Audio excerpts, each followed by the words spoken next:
네, 금요일 스템 연구소와 함께하는 시간입니다. 오늘 또 미국 의대 치대 진학 정보 전해드립니다. 폴정 박사님 만나봅니다. 안녕하세요, 박사님.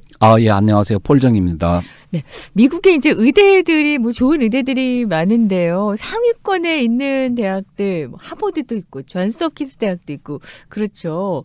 예, 한국에서 보면은 미국 의대 하면은 오히려 하버드나 이런 데보다도 존스 홉킨스 의대가 훨씬 더 유명한 것 같아요. 오, 그래요. 네. 예. 근데 이제 존스 홉킨스 의대는 네. 메릴랜드 벌티모어라고 하는 도시에 있어요. 도시가 그렇게 깨끗하거나 그렇지는 않아요. 그러다 보니까 언더 과정 들어가는 한인 학생들이 약간 좀 두려워하고 하는 이런 학생들이 있고요. 근데 이제 존스 홉킨스 대학 다니는 학생들 가운데 의대를 준비하는 학생들이 굉장히 많아요. 한인 학생들도 그렇고 이제 외국 학생들도 그렇고요. 네. 그러다 보니까 존스 홉킨스에서 공부를 해서 존스 홉킨스 의대 가는 게 조금 쉬우냐 이런 질문도 많이 하세요. 네. 근데 이제 존스 홉킨스가 사립이다 보니까 사실 존스 홉킨스 대학에서 공부를 잘해도 존스 홉킨스 의대 들어가는 게 쉽지는 않아요. 통계를 보면은 한 10명 미만인 경우가 많았어요. 근데 이제 메릴랜드 자체가 의대가 두 군데밖에 없어요. 메릴랜드 대학하고 존스 홉킨스 의대하고. 네. 근데 메릴랜드에 있는 인스테이트 학생들 가운데 우수한 학생들도 한 10명 정도 뽑아주더라고요. 그러니까 오히려 그 메릴랜드 인스테이트 학생 공부 잘하는 학생들 같은 경우는 한번 존스 홉킨스 해볼만 하죠. 네, 네. 근데 이제 존스 홉킨스에 대해서 오늘 좀 말씀을 드리려고 하는 거는 한번 그 존스 홉킨스가 어떤 학생들을 뽑는지 이러한 것들을 자세히 알면은 대부분의 의대가 이런 학생들을 원하는구나 하는 거를 좀 알 수 있을 거예요. 네, 그리고 네. 의대 준비는 어떻게 하는 게 좋겠다. 이런 감이 좀 잡힐 것 같아서 예. 좀 오늘 이렇게 말씀을 드릴 거고요. 네, 네. 특히 이제 존스 홉킨스 같은 경우에 2024년도 7월 8일 날 월요일이었어요. 여기에 이제 블룸버그 재단에서 네. 10억 달러를 기증을 해서 이제 그 장학금을 쓸 수 있게끔 이렇게 돼 있는데 와, 대단합니다. 그 학생 예. 가운데 그 패밀리 인컴이 한 30만 불 이하인 경우에 튜이션은 프리를 해주고요. 의대 튜이션을요? 그렇죠. 와, 예, 네. 만약에 이제 패밀리 인컴이 17만 5천 불 이하다. 그러면은 거기에 생활비까지 다 커버를 해주는 이런 정책을 발표를 했어요. 네, 네. 이게 이제 맨 먼저 시작한 게 NYU 의대가 거기도 10억 달러 기증을 받아서 시작을 했고요. 그런 다음에 지난 4월인가요? 네. 그때는 알버트 아인슈타인 의대가 또 5억 달러 정도를 기부를 받아서 장학금 제도를 만들었고요. 네, 네. 그게 점점 그 재단이 튼튼하거나 유명한 학교일수록 이러한 도네이션을 받아서 장학금 지원을 많이 해주기 때문에 옛날에는 의대 들어가면은 학비 걱정을 많이 했잖아요. 맞아요. 근데 네. 이제 최근에 좋은 의대일수록 이러한 프로그램들이 많이 되어 있기 때문에 사실 들어가기만 하면은 돈 네. 걱정 없이 공부할 수 있는 기회는 많이 있는 것 같아요. 네, 그러면은 일단은 그 2027년도에 따른 어드미션 어떤 자료 같은 게 좀 있을 것 같아요. 예, 그 클래스 오브 2027이라고 해서 예. 2023년도에 입학한 의대생들에 대한 데이터는 발표가 났고요. 네. 2024년도에 입학한 학생들에 대한 데이터는 아직 발표가 안 됐어요. 네. 그래서 2023년도에 입학한 학생들 자료를 보면은 네. 존스 홉킨스 의대에 지원한 학생들이 한 4,213명 정도 됐고요. 네. 그중에 591명이 인터뷰를 받아서 억셉턴스를 받은 학생이 266명이었어요. 근데 존스 홉킨스 정원이 120명이거든요. 네. 그러다 보니까 120명 학생이 등록을 해서 지금 다니고 있고요. 네. 그러면 대략적으로 어떤 그 합격률을 보면 한 6.3% 정도라고 보면 돼요. 와. 근데 이거는 옛날보다는 많이 올라간 거예요. 그전에는 팬데믹 이전에는 거의 뭐 한 2점 몇 프로 막 이랬거든요. 3%가 안 될 정도였는데 네. 지금은 조금 좀 더 올라갔네요. 그러니까 여기 가능성이 없다 했을 경우는 경우는 지원을 많이 안 한 학생들이겠죠. 네. 아무래도 성적이 아주 우수한 학생들이고요. 네. 근데 여기에 이제 아카데믹한 거를 보면은 합격한 학생들의 평균 GPA는 3.92예요. 근데 우리 학생들 보면은 아시안으로서 코리안인 경우에 3.95가 넘어야지 아마 인터뷰를 받는 것 같고요. 저희 학생들의 경우는 그랬어요. 네. 그리고 평균 MCAT 스코어는 521점이었어요. 저희 같은 경우에 뭐 요 평균 갖고 했을 때는 아시안들은 인터뷰를 잘 못 받더라고요. 아무리 이제 액티비티나 이런 데서 눈에 띄지 않는 이상은 그런 것 같고요. 네. 그래서 저희 학생들 같은 경우 보면은 저희가 그 탑 10 메디컬 스쿨 지원을 하려고 하면은 3.95를 넘기고 523점을 넘겨라. 네. 이렇게 많이 권하고 있어요. 네, 네. 그리고 뭐 요구되는 그런 사항들이 좀 있을까요? 이제 하나씩 이제 보면은요. 네. 그러니까 존스 홉킨스가 그래도 유명한 의대이다 보니까 하나의 그 의대 준비하는 학생들한테 기준을 이렇게 보는 게 좋아요. 네. 그래서 존스 홉킨스 의대에서 가장 중요시하는 그러니까 지원자들 가운데 이런 거를 우리가 많이 보겠다 이렇게 발표를 한 것이 뭐냐면은 아카데믹한 것이 아주 우수해야 된다는 거 하고요. 네. 다음에 리더십이 있어야 되고 근데 여기서 리더십은 착각하는 게 뭐 클럽 활동 이런 거를 내가 만들어서 뭐 활동을 주도를 했다. 이런 것을 리더십을 보느냐. 사실 명문대 의대에서는 이러한 것들을 크게 보지는 않는 것 네. 같아요. 약간 글로벌한 리더십 이런 거를 많이 보고 있고요. 네. 그리고 어떤 그 서비스 정신이라든가 아니면은 열정 그리고 사실 요즘 많이 이제 나오는 것들이 그 지원자들이 인간성, 인간 네. 됨됨이를 많이 본다 이런 것들이 점점 강해지고 있어요. 네. 그리고 어떤 그 다양성 이런 것들 보고요. 특히 어떤 팀 플레이를 하거나 팀으로 어떤 뭐 연구 활동을 한다 했을 때에 네. 팀에 얼마나 컨트리뷰션을 하고 협조적인가 그리고 개별적으로 독립적으로 일을 할 때 얼마나 성과를 내는가 이런 걸 네. 많이 보고요. 네. 그 이외에 커뮤니케이션 스킬이 얼마나 좋은가 그런 거는 이제 인터뷰나 이런 걸 통해서 검증을 하겠죠. 네. 네. 그래서 존스 홉킨스 의대가 이제 지원자들 가운데 이러한 부분을 많이 보겠다 강조를 했기 때문에 사실 이거는 어느 의대나 다 강조하는 부분이에요.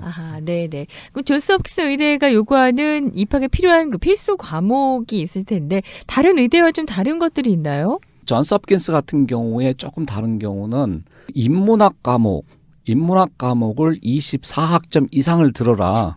이러한 규정을 만들어 놨다는 거예요. 네. 그러니까 UCLA나 이런 데는 특별히 몇 학점 이상을 들어라 하는 것보다는 가능한 한 많이 들어라 이렇게 네. 되어 있는데 그 존스 홉킨스 같은 경우에는 인문학 과목을 24학점 이상 들어라 이렇게 되어 있고요. 네. 특히 그 어떤 과목을 들어라까지 많이 지정이 되어 있어요. 그러니까 만약에 이제 요구에 따라서 학생들이 수업 코스를 정한다 했을 때는 존스 홉킨스에서 강하게 이제 요구하는 이런 것들을 들어야 되는데 그 중에서도 약간 커뮤니케이션 스킬에 도움이 많이 되거나 아니면은 라이팅 스킬에 도움이 되는 클래스를 많이 들으라고 되어 있어요. 특히 뭐 영문학을 듣든 아니면은 뭐 철학 과목을 듣든 간에 네. 그러니까 라이팅이나 이런 걸 많이 하는 이런 클래스를 들으라고 많이 권하고 있어요. 네, 네. MCAT은 어떤가요?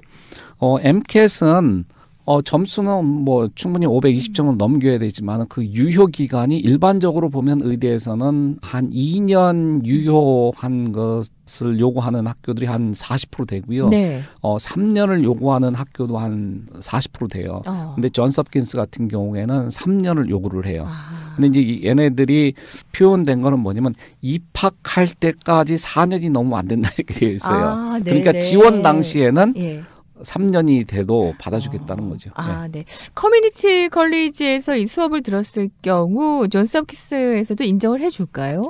다 인정을 해준다고 되어 있어요. 그러니까 네. AP나 IB 클래스를 들었을 경우에 그게 학생들이 다니는 학교에서 크레딧을 인정해 줬을 경우에 그 존스 홉킨스 의대에서도 다 받아주겠다 이렇게 되어 있고요. 다만 학생들의 어떤 능력을 표현하기 위해서는 그 어퍼 레벨을 더 듣는 것을 권한다 이렇게 되어 있고요. 네, 그밖에 그럼 존스 홉킨스 의대에서도 이제 추천서를 좀 중요하게 볼 것 같은데 어떤가요? 존스 홉킨스에서 강조하는 추천서는 대부분의 의대가 뭐 비슷할 수 있을 거예요. 추천서에는 이게 과학 과목을 가르쳤던 교수한테 2개, 네. 또 이제 non 사이언스를 가르쳤던 교수님한테서 하나 이렇게 3개를 거의 필수로 요구를 하고 있고요. 네. 그 이외에 커미티 레터를 할 경우에는 대개 4개의 추천서를 요구를 하는데 뭐 그것도 다 받아주겠다고 돼 있어요. 네. 하지만은 그 이외에 추천서를 더 보내도 되느냐 이렇게 했을 때 그러니까 보내는 건 상관없지만은 그거 갖고 우리가 입학하는데 고려하지는 않겠다. 네. 이렇게 되어 있어요. 다만 그 MD가 아니라 MD, PhD를 지원하는 경우는 5개를 보내야 되는데요. 네. 앞에 얘기한 그 3개 추천서는 꼭 필요하고요. 그 이외에 의사들하고 같이 리서치했던 그러니까 그 연구활동한 교수들이나 의사들의 추천서가 필요하다 이렇게 되어 있어요. 그래서 토탈 MD, PhD를 지원하는 학생들은 한 5개를 요구하고 있어요. 네네. 원서를 제출했는데 뭔가 오류를 발견했다. 그때 또 수정이 가능한지 이것도 좀 알려주세요. 일반적으로 원서를 제출한 다음에 수정하거나 더 할 수 있는 거는 MCAT 점수가 더 추가가 될 수 있고요. 네. 학교 리스트나 추천인을 더 추가는 할 수 있어요. 그 이외에 뭐 활동한 내역을 내가 좀 표현을 잘못한 것 같아서 이걸 고쳤으면 좋겠다 할 경우에 그거는 수정이 불가하고요. 다만 어떠한 그 오류가 발생했을 때, 그러니까 네. 숫자라든가 이러한, 그러니까 성적을 내가 거기에 다 쓰게 되어 있는데, 네. 만약에 성적이 A를 받았는데 잘못해서 C를 받았다, 이렇게 썼다. 네네. 이제 그런 경우는 학교 측에 요구를 하는 게 아니라, 네. 그거를 관리하는 MCAS에다 이메일을 보내서 수정하도록 하는 게 좋아요. MCAT을 이제 다시 보겠다라고 원서에 마크를 했으면 그때는 어떻게 되나요? 그러니까 대부분의 그 의대는 그 MCAT을 다시 보겠다. 이제 원서는 6월 달에 제출을 했지만은 7월 달에 MCAT을 다시 볼 테니까 그 기다려 달라 이런 의미거든요. 네. 다시 볼 날짜를 원서에 쓰게 돼 있어요. 그러니까 존스 홉킨스 같은 경우에는 그 점수가 올 때까지 리뷰를 하지 않겠다 이렇게 되어 있어요. 모든 네. 것이 다 너가 하겠다고 하는 것이 컴플리트 됐을 때 그때 리뷰를 시작을 하겠다 이렇게 되어 있기 때문에 네. 어떤 경우에는 원서에 쓰지 않고 시험을 보는 학생들도 있어요. 네. 그런 경우에는 네. 리뷰는 들어가겠죠. 만약에 점수가 나오면은 그거는 자동적으로 원서에 업데이트가 돼요. 그런 경우에는 미리 리뷰는 들어가겠지만은 만약에 점수가 좀 오르지 않고 떨어졌다. 이럴 경우에 내가 안 보내면 모르겠지. 이게 아니라는 얘기예요. 자동적으로 네. 다 올라가기 때문에. 네. 그러니까 MCAT을 관장하는 기관은 AAMC라는 곳이고요. 원서를 관할하는 거는 MCAS라는 기관이에요. 이게 다 연결이 되어 있기 때문에 네. 그러니까 AAMC 산하 기관이 MCAS라고 보시면 돼요. 네네. 그래서 자동적으로 MCAT 시험을 보게 되면 점수가 나오면 자동적으로 원서에 업데이트가 되게 돼 있어요. 그러면은 일단은 인터뷰를 또 이제 보게 되잖아요. 언제까지 진행이 되고 언제까지 기다려야 되는 걸까요? 그러니까 리뷰하는 타임라인을 보면은 네. 이제 아까 모든 서류가 세컨더리나 추천서나 모든 것이 다 들어왔을 때부터 리뷰를 시작한다고 되어 있고요. 그러면 인터뷰는 먼저 서류가 다 들어온 학생들부터 하게 되는데 그거는 8월 말부터 해서 2월 달까지 인터뷰가 진행된다고 되어 있고요. 네. 인터뷰는 주로 목요일하고 금요일 날 이렇게 양 이틀 뭐 에브리데이 진행하는 건 아니고요. 네. 그렇게 진행을 하고 주로 뭐 전통적인 방식인 뭐 트래디셔널 인터뷰하고 MMA 방식을 같이 한다 이렇게 되어 있어요. MMI 방식이요? 그럼 어떤 케이스를 주고 이런 경우 이런 케이스에 너가 만약에 의사라고 하면 너는 어떻게 결정을 하겠느냐 뭐 이러한 것들이에요. 그런 인터뷰도 있군요. 그래서 네. 저희가 학생들한테 많이 권하는 게 이제 그러니까 의료 경험이 많은 쉐도잉도 많이 해보고 이런 학생들은 그러한 질문에 자연스럽고 이제 자기 경험을 충분히 네. 얘기를 할 수 있는데 그렇지 않은 학생들은 그러한 질문에 대답을 잘 못하는 경우가 있어요. 그런 경우에 간접적으로 경험하기 위해서는 약간 그 메디컬 드라마 같은 거를 좀 보라고 네. 하거든요. 네. 그래서 가끔 뭐 그 닥터스라든가 이러한 드라마 보면은 그런 케이스 때문에 많이 갈등하는 이런 것들이 많이 나와요. 네. 그래서 시간이 된다고 하면은 그런 걸 보면서 많이 생각을 할 수 있게 저희 학생들한테 지도하고 있어요. 네. 혹시 이제 합격을 했는데 그 입학을 좀 연기도 할 수 있을까요? 그런 것도 가능해요? 그 D4 제도라는 게 있어요. 네. 근데 만약에 내가 그 특별한 사유가 있어요. 어떤 그 대학원을 다 마치지 못했는데 네. 그 대학원에서 하는 이 프로젝트가 아주 중요한 거다. 네. 그래서 이걸 다 끝낸 다음에 내가 입학을 하겠다 했을 경우는 4월 15일까지 연기 신청을 해야 돼요. 합격이 연기되는 게 아니라 네.